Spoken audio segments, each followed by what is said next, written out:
Welcome to the Knowledge for Men show. Your life will never be the same. Your level of success will seldom exceed your level of personal development. I want to die empty of regret. I want to die empty of my best work. We don't understand who we are. Instead, we're living out somebody else's narrative. What one man can do, another man can do. If it's been done, it can be done again. Being yourself and being your truest, most authentic self in every moment. If it scares you or makes you a little afraid, do it. Follow your heart and your gut. The first stage, I think, is finding you, like finding out who I am today. Stuff will not work. You will have things that fail. Success is when you're a happy, fulfilled person. How do you define success? It's your life, and you are the creator of the movie script that is your life story.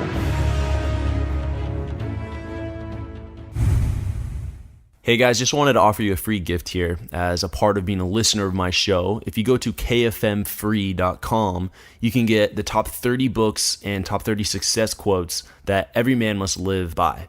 So obviously every show we talk about books and we talk about success quotes. And so I've compiled the best of the best out of the last 100 episodes into a short guide. So kfmfree.com and it's all yours. All right, guys, welcome to the show. I'm here with Brad Lomenick. He's the author of The Catalyst Leader and the Movement and H3 Leadership, the book. Brad, happy to have you here. Thanks, Andrew. Thanks for having me. Brad, let's dive in with a favorite success quote or saying that you've lived by that's helped you on your journey. Well, I got to use the title of my book. I mean, it's probably against the rules and everybody will raise their hand in opposition, but the premise I've lived by since I was in my 20s is be humble, stay hungry, always hustle. That's been my phrase when people would say, what's your leadership definition? And that's the three words I would give them: humble, hungry, hustle, and then ended up writing a book about it. So I'll stick with that one. Yeah. I'm holding your book in my hands here. I actually read this not too long ago, and I'm happy to have you here on the show. I'm curious, what was the catalyst for creating this book? Like, what were the series of events that led you to wanting to sit down and write this book about being humble, being hungry, and hustling?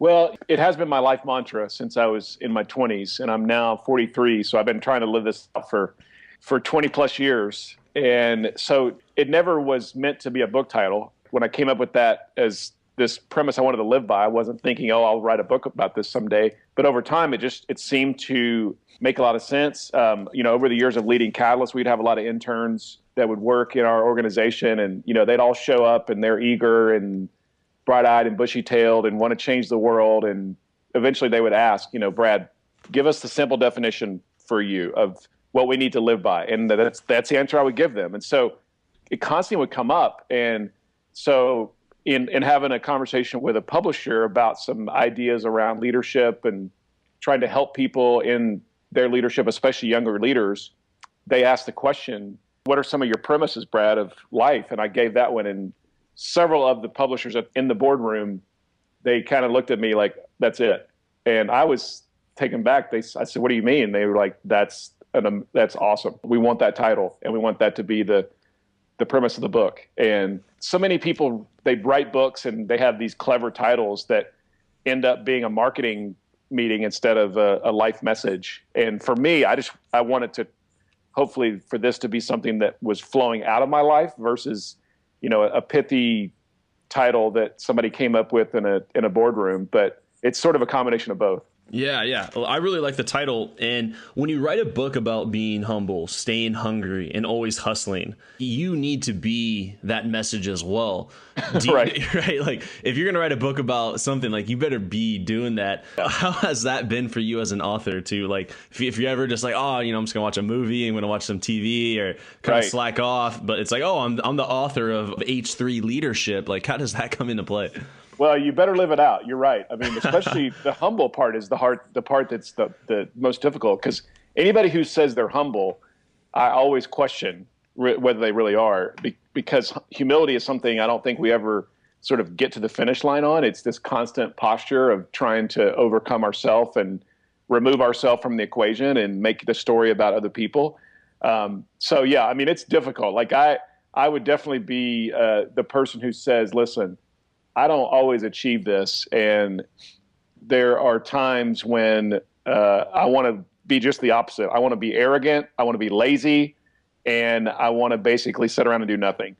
But I think for all of us, like, we need sort of that next level of motivation or inspiration, aspiration, the person who has kind of gone before us and said, hey, here's a roadmap. And all I'm trying to do is share some stories and some of the lessons I've learned, people I've watched, as well as say, hey, listen, guys, like, I fail at this. This is not something I'm the expert in. I fail a lot of the time. And actually in the book, I try to share a lot of the things I don't do well. And many of the chapters, I kind of start with that sense of, okay, let's all be on the same page here, that this is something I really struggle with. I know you love the idea of authenticity and being real and being yourself and living out of that premise that I'm okay with who I am. And I'm the same way. Like, I just feel like that people learn so much from you based on the things that you failed at. Yeah. And, again, in writing a book and just life, like, I want to learn from people who have been in the trenches and had some major failures that they can go, all right, most of what I'm going to tell you is based on what I haven't done well compared to me being the rock star and always getting the answer right. Yeah. I find that to be so true. I get a lot of guys asking me through email, like, hey, I want to start this business, but who am I to start this? I'm not the expert. And I'll reply, hey, like, your personal story and journey will actually probably connect with more people than just if you were already the expert and, you're flawless. I think the vulnerable, authentic, and honest, real sides of your character is what people really connect with. And I like that aspect of you. And I think that's really hard to do as a man, to just be okay with the flaws instead of appearing to be like everything's all taken care of. I mean, it can feel really awkward and really uncomfortable for most of us to start with the premise that says, I'm going to be as open and vulnerable and honest and authentic and transparent as I possibly can be, especially as a leader. And, the higher you go up the ladder of influence and power and authority and title and hierarchy and, throw all the other adjectives in there and nouns of when you start being in charge of something, all of a sudden there's this tendency for us to start to hide things and protect ourselves and remove ourselves from reality and get further away from real. And then we start surrounding ourselves with people who tell us what we want to hear, right? Not what we need to hear. And all of a sudden we look around and think, if we're really honest, we look around and go, what happened to the person I used to be? And this is never something that a leader sets out and says, if only I can be fake. Man, that would be the ultimate expression of my life. I just want to be a fake leader. But man, there's a lot of people walking around who carry a lot of weight and stewardship and responsibility that they haven't truly led from their true self in a long time. And I just think that's sad. Like, I don't want to be around people like that. I don't trust them. And the new rules, Andrew, and you know this, the new rules of leadership are, the more vulnerable you are, actually the more influence you have. And I think people can really only connect to someone that is real. You got it. You can't be perfect. Like, perfect people, we don't feel like we can relate to them. But when we see the flaws, we can really, really connect and feel that. I love when I go to some sort of event, like let's say Tony Robbins or like a T. Harv Eker, and you picture them as these perfect people, but when you hear them speak and you go to their events, oftentimes they'll share their story of how they started their speaking, the whole business they started or what they built started in their living room with just their friends. And when you hear that story, it just puts it in a perspective. Like, wow, I was just watching this interview, James Franco, the actor, not crazy successful actor, but he's a successful actor. I mean, he dropped out of college at UCLA, and he was working at McDonald's drive-thru while he was getting started with his acting career. And I just love hearing those kind of real stories. Like, oh my gosh, he was a real person, and he followed these steps. Like, he wasn't just lucky, and then got chosen. And failures are needed on the journey. Being a failure is not the assignment, but failures in your journey, I think, they're just mile markers of your story, as well as on the destination to being great. And if you can't look back on somebody's story and see failures, see hardship, see places where it was difficult, then one, you haven't probably been out on the edge and risked enough and really like gone for it.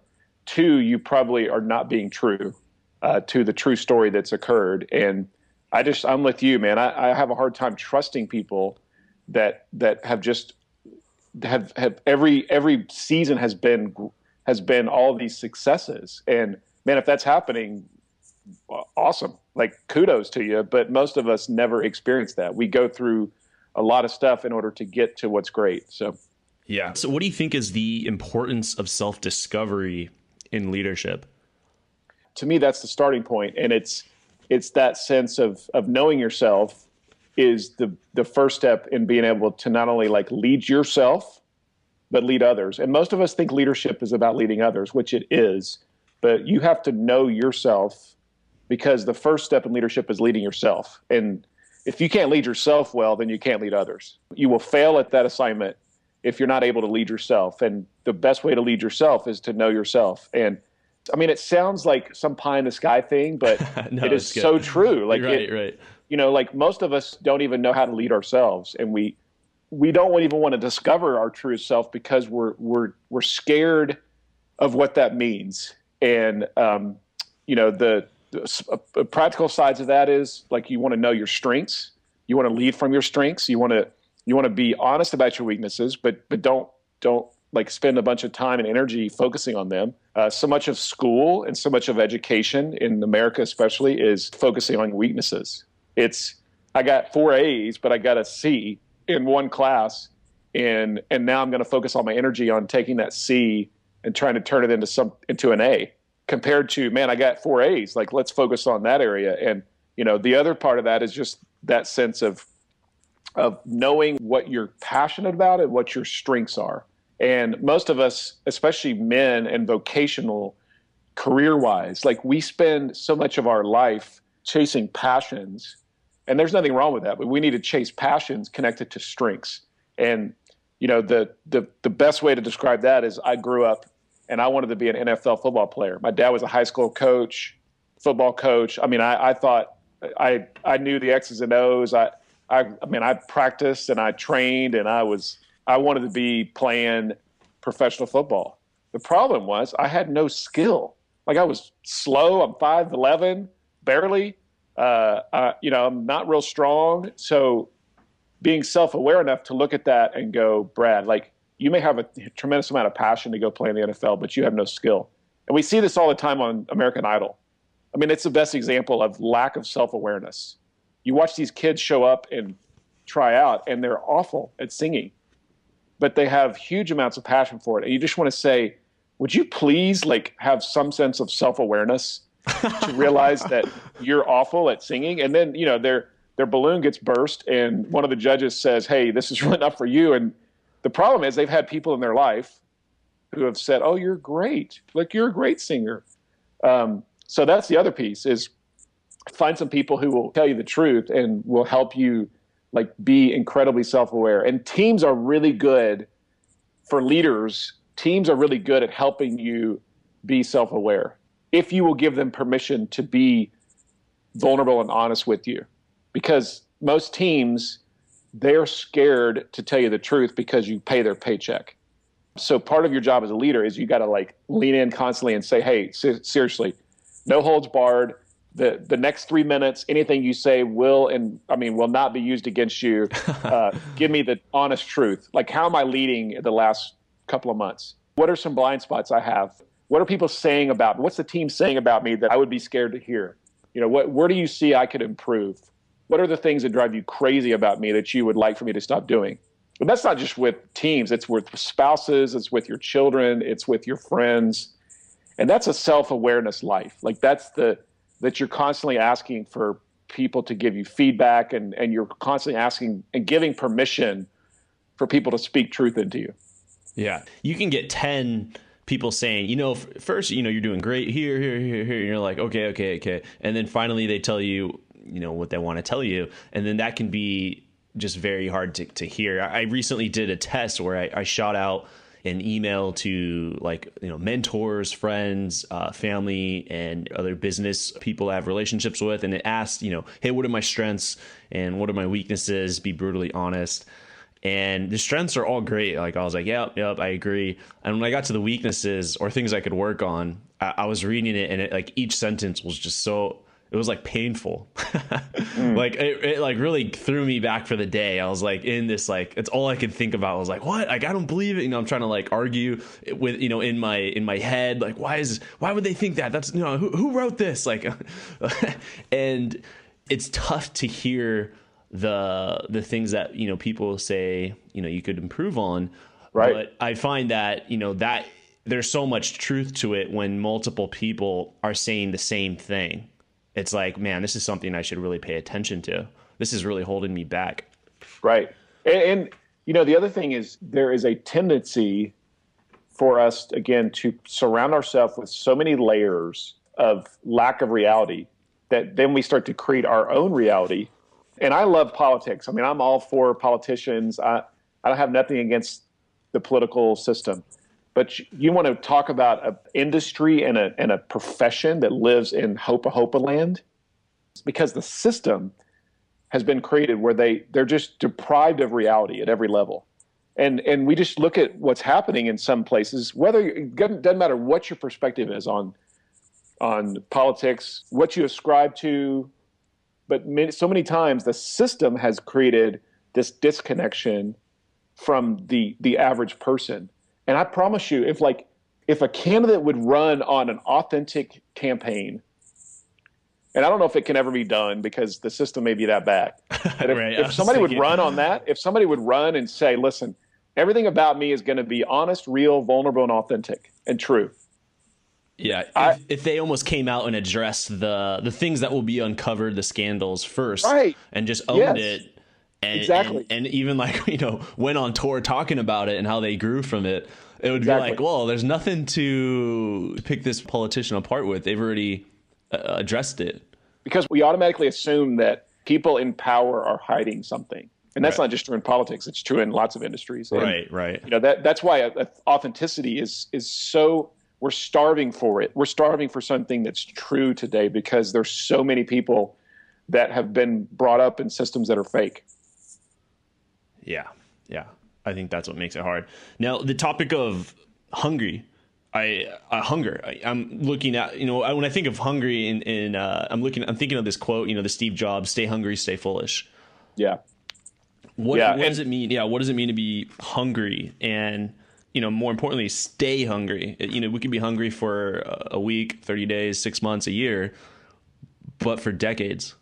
Yeah. Part of the premise of the book, too, is not only are there three buckets, humble, hungry, and hustle, which are kind of these big overarching areas, but there's habits that go with each of these areas. And the habits are really the system for a leader to start to implement and see change happen that will sustain you over time.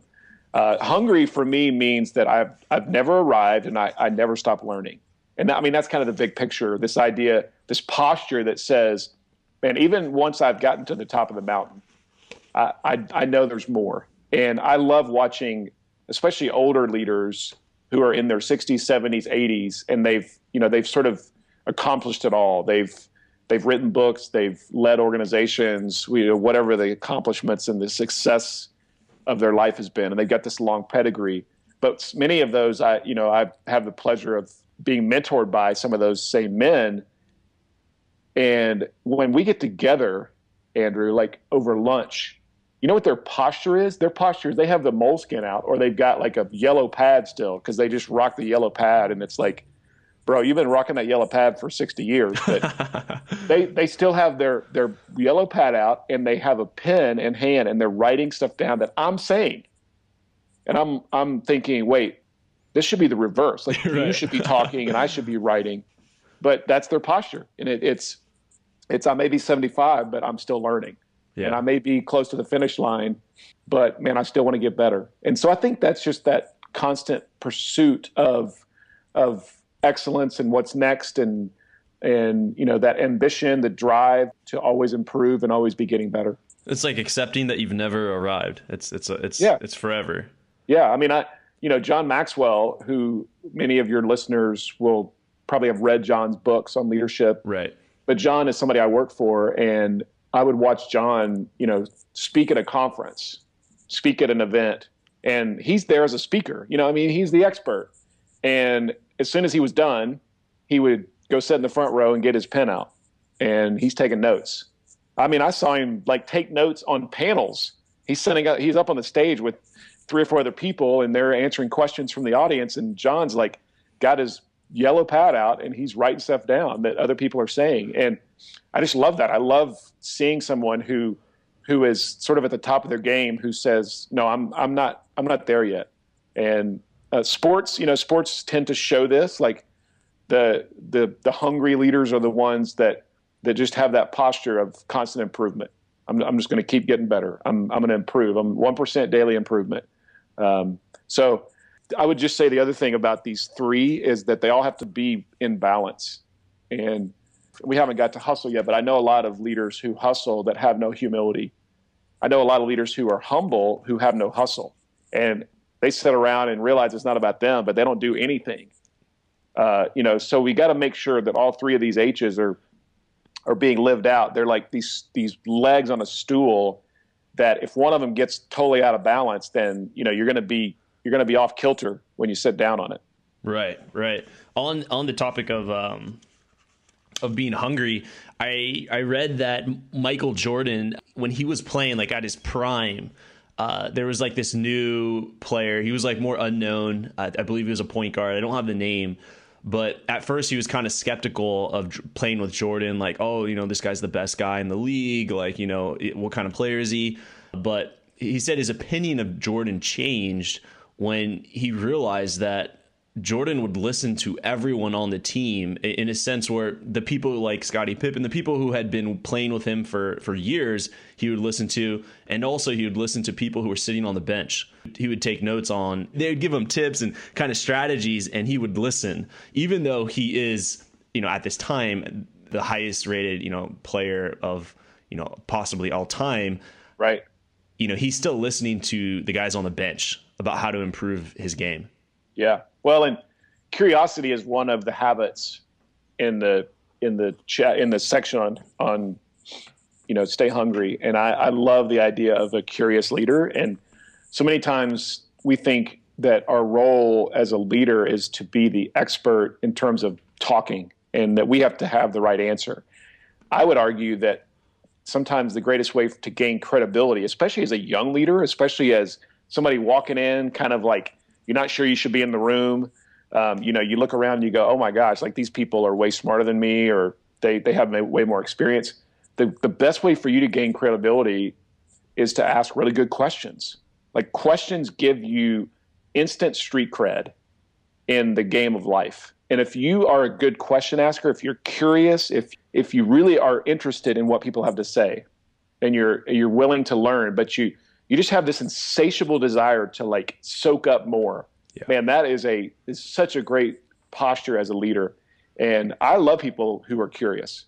I mean, I love being around them. I love having them on my team. I love learning from them. And curiosity is just, again, you don't have to be smart to be curious.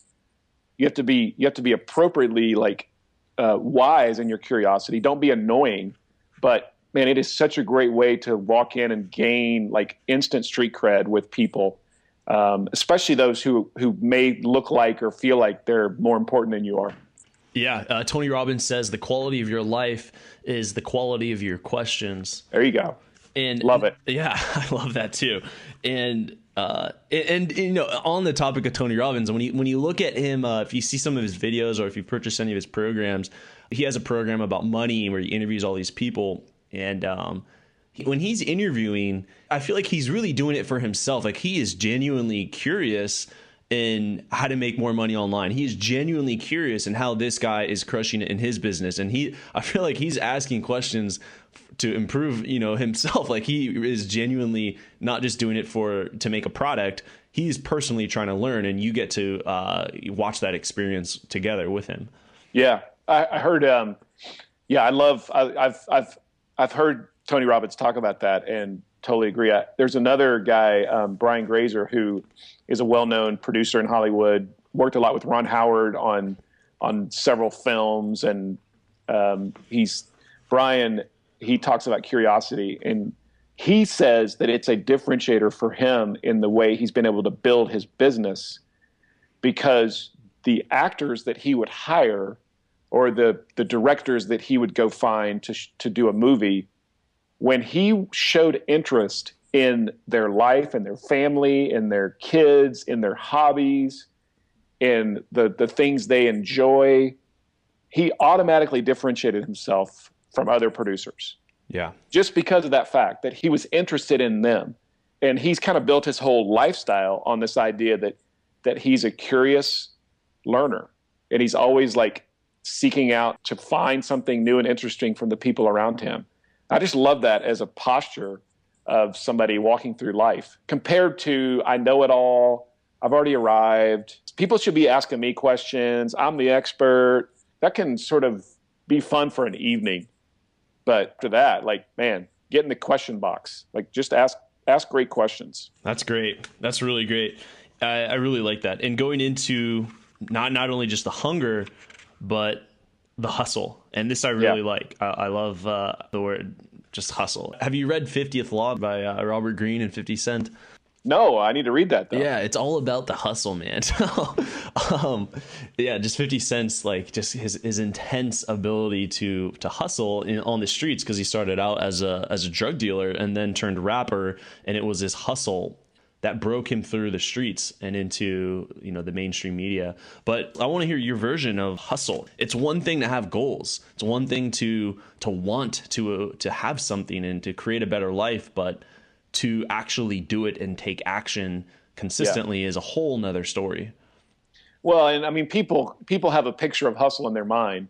If we stopped right now and said, all right, everybody think of what hustle looks like. Again, I go back to sports analogies. I think when I was in high school, my dad, who was my football coach, would always scream at us during practice. All right, hustle, pick it up. Let's go. Hustle from series to series, hustle from point A to point B. He was always saying hustle. And hustle wasn't just like running between plays. Hustle was just this posture that said, you know what, like we're gonna outwork you. We're gonna be in the trenches so much that we will create this like muscle that says we will get it done no matter what. And I think the leaders who hustle are the ones who take action, as you said. They make it happen, they get it done, and they will work their guts out when needed. And it is hard work. Don't get me wrong. I'm all about hard work.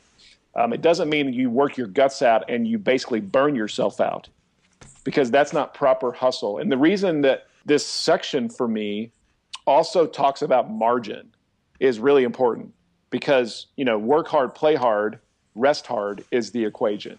And so many of us think hustle means that we burn both ends of the candle and we work until we kill ourselves. Well, no, that's not healthy. So it means you work hard when you need to, and then you rest and you create margin and rhythm in your life. And, there's another habit of hustle that's generosity. Like, I think one of the greatest forms of living life to the fullest and hustling is to give back and to be generous and to basically reach down. When you've climbed the mountain and you're at the top, like, you start looking around for those who are climbing the mountain and you start pulling them up to you. And many times what happens as a leader, if you're a generous, margin-driven hustler, is that because you pull so many people up to the top of the mountain with you, there's no more room for you. And you move away and you're like now going back down the mountain. And you look back up and go, look at that, guys. Like, that's awesome. One of my things, for me as a hustler, as a leader, is that I want to build platforms that others can stand on. And that's one of my goals in life. Like, I want to build lots and lots of platforms that other people can stand on. Now, I may stand on them at some point, but it's more about the other people. And I'll work my guts out to create platforms that other people can stand on. So this is not just about like, I got to get mine, I got to like make the money, and I got to like get rich and famous, and I'm going to build this lifestyle that, I'm the center of. That's not what hustle is. It's that you've got this passion and this mission, and you're willing to go for it. And execution, I mean, this is the practical side. Execution for me, when I look at the landscape of leadership today, is the most important quality of a team member I want around me. I don't need another ideator. I don't need another visionary. I don't need another creative person. I don't need somebody who can think about it. I need somebody who can do it. Yeah. And, Seth Godin says, you got to ship. Like, you got to get stuff out the warehouse. You got to create it, and then you got to get it out there and put it into play. And so, that's another part of hustle is make it happen. Like, take things across the finish line. If you're young and you're stupid, the best way for you to get wise and smart is start like doing things. If you're working for somebody right now and you're thinking, how can I hustle? How can I show my boss that I'm a hustling type leader? Well, go do things. Like, go ask them, hey, what are 5 things I can do right now for you? What can I take off your plate and get it done? And go do those 5 things and like kill it and do it the best you've ever done it. And, that's like the practical side of hustle is you just execute. You constantly are moving the ball across the finish line. Yeah.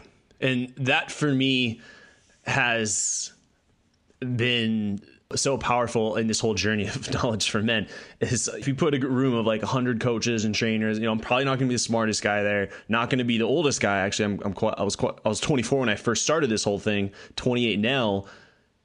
But one thing I know that I have over a lot of others, if we were competing, is just my effort day in, day out.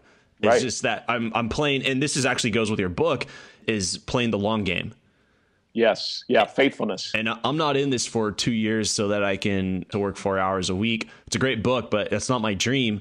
And I'm in this for a long time. Like, I'm in this until I'm 50, 60. Like, I'm in this for a long time. And it's really powerful to know. I was just reading Think and Grow Rich last night, actually. And he has this section where he talks about how most people get upset by the time they reach age 40, they feel like they're old, that their best years have gone by them, that, there's not much left room to grow. But he says that don't be so alarmed. Between the age of 40 and 60, where all of the successful people that I interviewed, like Henry Ford and Rockefeller, Edison, all these people he interviewed, they all made their greatest breakthroughs in life between the age of 40 and 60. And the prior 20 years was mostly just trial and error of different things. Yeah, no, I love that. And that's so true for like what you said is so important about the long tail and about the long term. And it doesn't mean you can't like change seats on the bus and you might move around, but like you're thinking with a legacy mindset. Correct. If you hustle with a legacy mindset, it gives you so much more of a sense of vision for your life compared to I'm hustling for like the short-term glory. Right. And that might happen, but it's not normal. Right. And that short-term glory could be something unsustainable. Like, it might last you a couple years, but the foundations weren't strong enough to hold you forward. To build a legacy is something that can last. And like what you said, you want to build platforms. I'm actually curious, what would be some examples of those platforms, just to go deeper into that topic? Yeah, well, I mean, I've been involved in lots of platform building as seasons of my career. I mean, the catalyst was ultimately that. Running Catalyst for me for 12 plus years and being involved with it was really me creating a conference movement. The thousands of leaders who would attend, my job was to put other people on that stage and give them the ability to inspire and equip and encourage and challenge the leaders in attendance. And I tried my best to never really stand on that stage. Not because I couldn't speak or I didn't want to, but I just felt like that the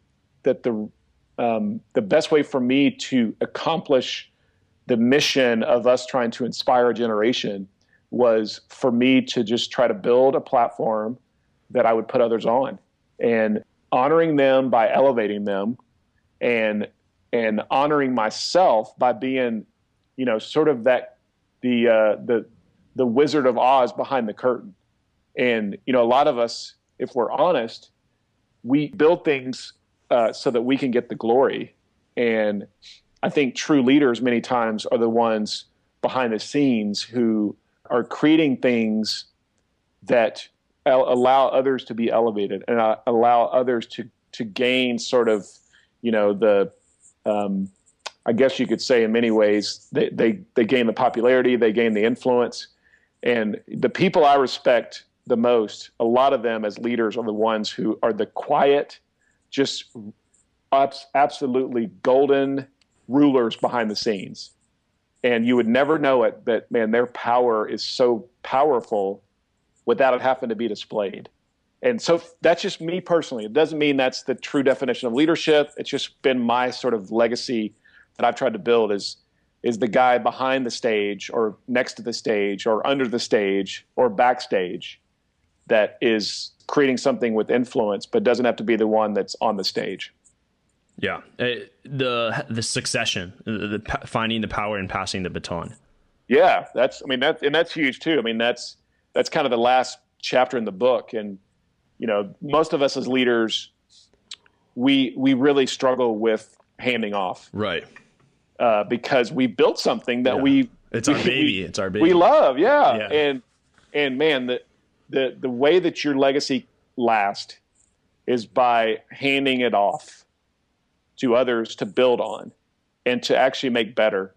But it's really hard to do. So many of us as leaders, we end up destroying the thing we built because we stay too long. We won't let go. We stick around and we become the barrier to growth instead of an asset for growth.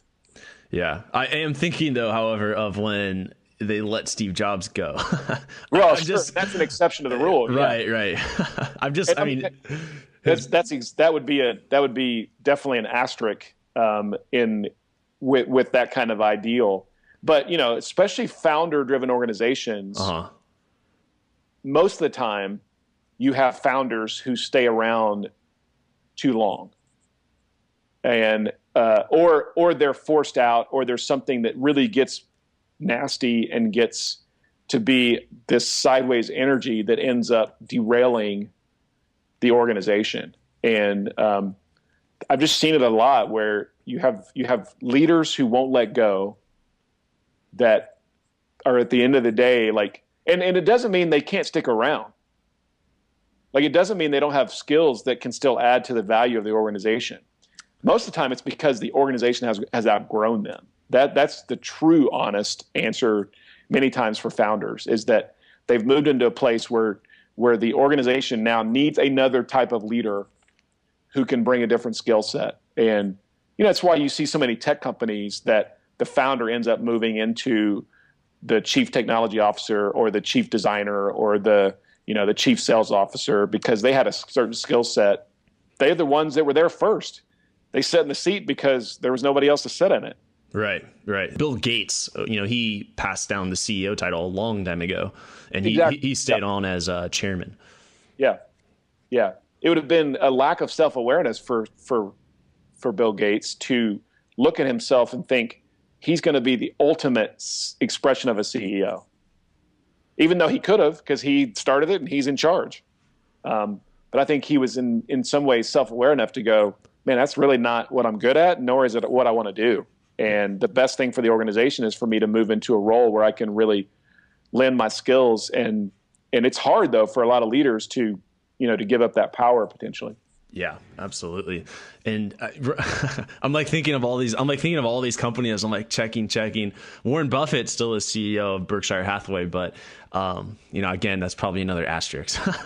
Yeah, and I mean that's an interesting one too, because it's such a unique company in the sense that he's really built the company around his own genius, right? I mean, I'm not sure that's a legacy company. It may end up being, but he's such an asterisk of a genius of a person that sometimes those geniuses, like a Steve Jobs, I mean, right. That's an asterisk of a genius that just doesn't come along that often. And there's always exceptions, but I think the general rule for most of us is when in doubt, and this is true in every organization to every level.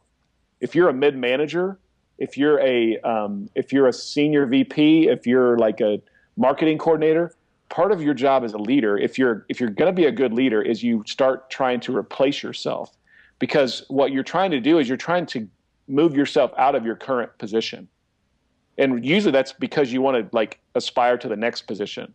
You want to keep growing, you want to keep getting better. But if you're just hanging out in the same role for a long time, you're probably not living out hungry. Right. And yeah. so you need to be replacing yourself at every level of the organization, not just as the founder or the CEO. Yeah. Really, really good point there. Let's now, Brad, go into the knowledge round. I'm just going to ask you some rapid fire questions here. So are you ready? Ready. All right, guys, if you're not reading books, then you're getting left behind. Somebody spent their entire life learning some invaluable lesson. And the best format that anyone could ever put it in is a book. It's the shortest, fastest, simplest way to consume content. So I know there are so many books available, and we talk about books all the time on the podcast. So there must be so many running through your head, and you're wondering, where do I begin? Well, I've compiled the top 30 books and success quotes from all of my guests in the last 100 episodes. So you can get them all for free. If you go to kfmfree.com, you can simply download the top 30 books that every man must live by. Again, that's kfmfree.com. Welcome to the Knowledge Round, where the guests will be asked rapid-fire questions to give the audience invaluable pieces of wisdom to help transform their lives. Starting in 3, 2, 1, showtime. All right. What I like about what you're doing is this sense of purpose and of what you're doing and the mission that you're on, a sense of direction. What advice would you give to someone who does not have that, who is feeling lost or unsure of their purpose? Well, a calling statement is important, and calling is basically take what you're designed for, like the wiring you have, and combine that with your passion. So where your strengths and passions intersect, that's where you'll find that sense of calling or your purpose statement for your life. All right. And what was holding you back from becoming the man you are now today? Fear.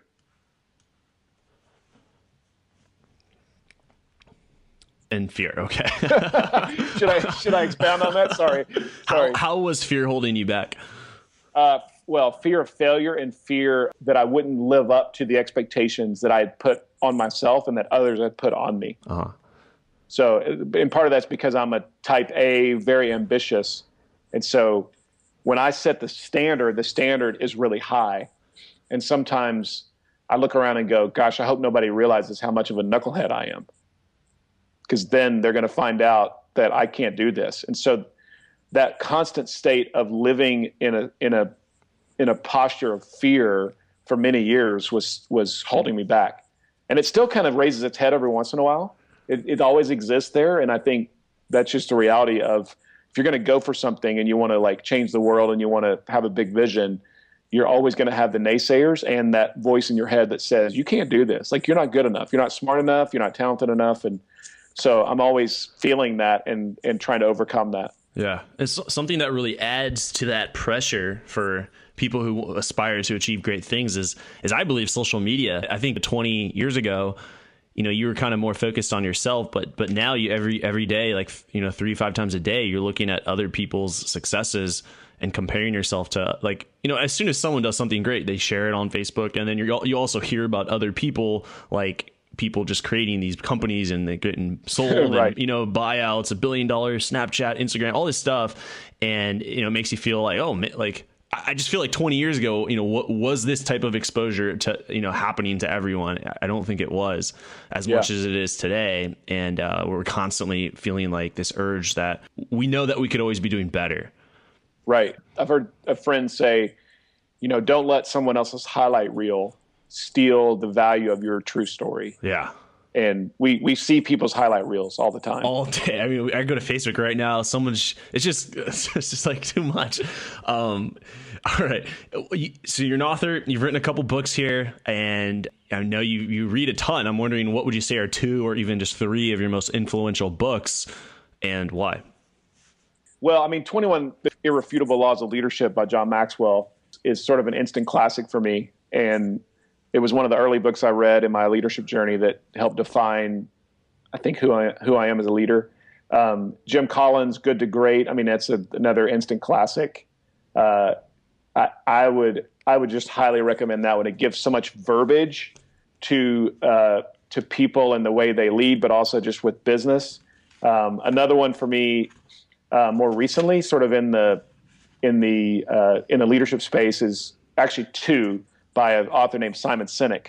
One is a book called Start With Why. Yeah. And the second one is Leaders Eat Last. And I just love Simon. I love his writing. I love his style, his humility. I love his approach. So those would be a few. Yeah, I like that. I like those too.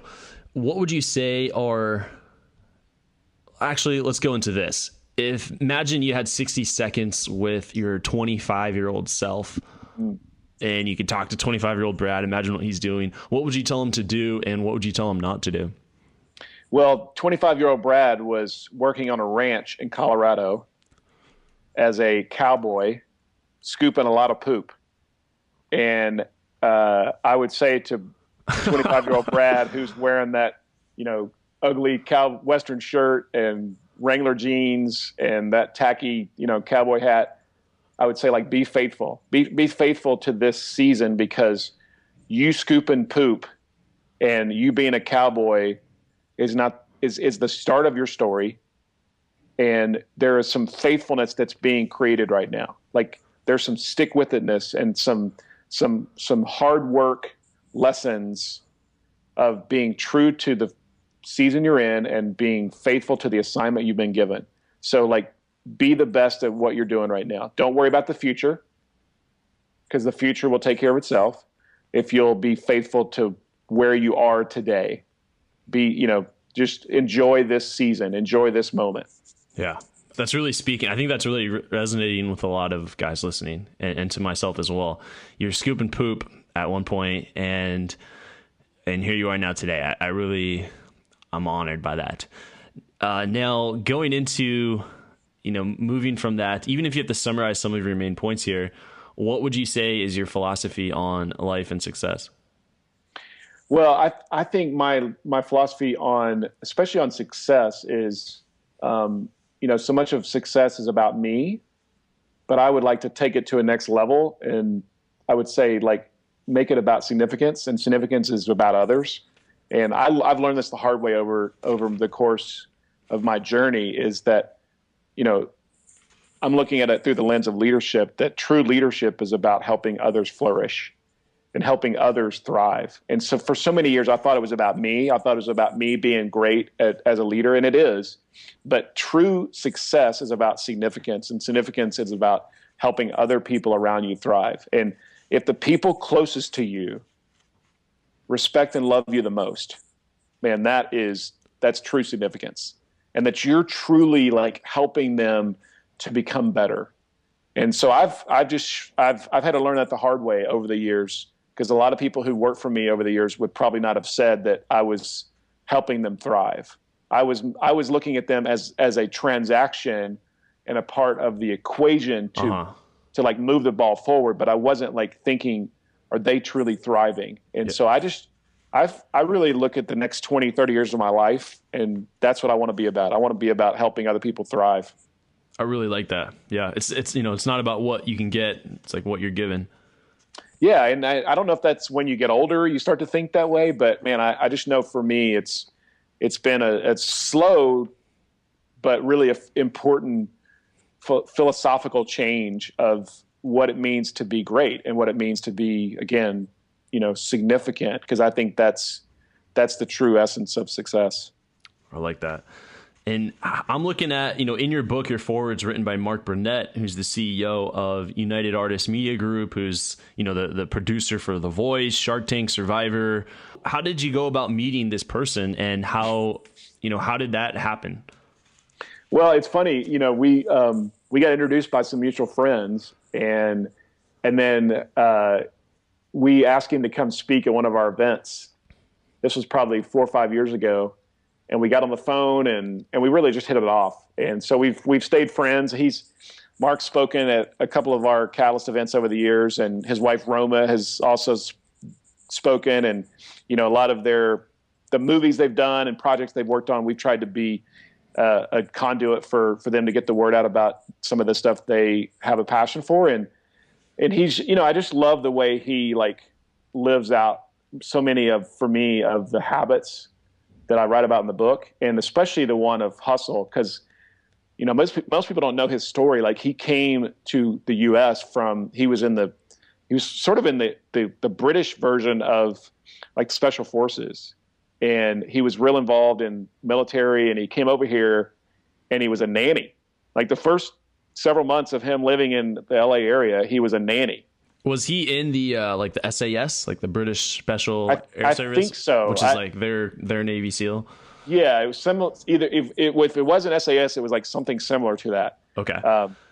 And that's kind of, because he was real involved in the early days of what was pre-Survivor. There was a show, and I can't remember the name of it now, but it was basically like this awesome. You got to like stay on the mountain for 6 days straight. And it was an adventure show. I can't think of the name of it now, but anyway, he's kind of always been in that adventure field, but he was a nanny and he hustled. Talk about being humble. Yeah. I mean, he started out as a nanny, and now, 20, 25 years later, he's arguably the most, he's the leading reality show producer in the world. And he's one of the most important people now in Hollywood, with The Voice and with Survivor and with Shark Tank and with Apprentice, and the list goes on, So I've learned a lot from him. And one of the things I love about Mark is, like, when you're with him, he's dialed in with you. He's present. Like exactly. And I think so much of that is because of he knows where he came from. Yeah. He knows it's the work it's taken to get there. And he always is kind of looking around going, how am I going to help some other people get up to the next level? Yeah.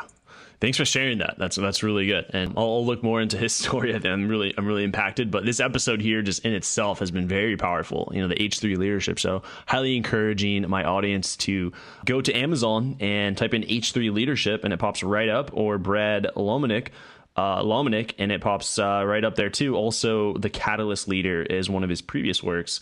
So what is, Brad, like really exciting you today? What's getting you out of bed in the new year? Well, I'm starting to work on a third book. I don't have, right. I don't have like there's the hustle right there. I know, exactly, man. Yeah. It's like, gosh, you just got done with that one. Now you got to start a new one.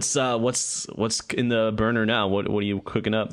Gosh, I've got so many like ideas cooking, but I really want to kind of dial into the faithfulness idea, and like discipline and the journey, and just that long term. And I don't know how it's going to play out, but that's really important for me. It's kind of my soapbox, especially with younger leaders, is like, don't have a short term perspective. Take the long term perspective. So that's one thing. And then I've got a lot of speaking that I'm doing more recently, which is fun, especially talking about the book and some of the principles in the book. And then got several. I've kind of switched my day job from running Catalyst to now advising several different organizations and getting to be involved in lots of different projects, and trying to start to really help young leaders. And that's everything from coaching them to trying to be potentially like involved and invested in some startups. And so I feel like I've gone from managing and leading this movement of thousands of leaders to now sort of managing and leading a movement of tens of leaders. And the tens for me are sort of this inner circle that now I feel like are going to go out and they're going to go impact millions. And so it's a little bit of a shift of like gathering the thousands compared to really coaching the tens who are going to go gather the thousands. Yeah. I like that. I like where you're going, the direction that you're going, and you're doing incredible work. And thank you so much for sharing your story and all the lessons here today with my audience. It's really been invaluable. Thanks, Andrew. Man, it was fun. Great conversation. Thank you for listening to the Knowledge for Men podcast. Hundreds of interviews and 1 million downloads later, we're continuing to build an international movement, and we've just started. So if you enjoyed this episode, go ahead and leave a review in iTunes. It really helps to grow the podcast. Guys, 2015 is the official year of living with purpose, where every day you do only the things that matter to you. You wake up, live with purpose, and take massive action towards the life you want. Check out kfmfree.com to get free tools I've created to help you crush life. Again, that's kfmfree.com. This is your host, Andrew Farabee, and I'll see you in the next episode.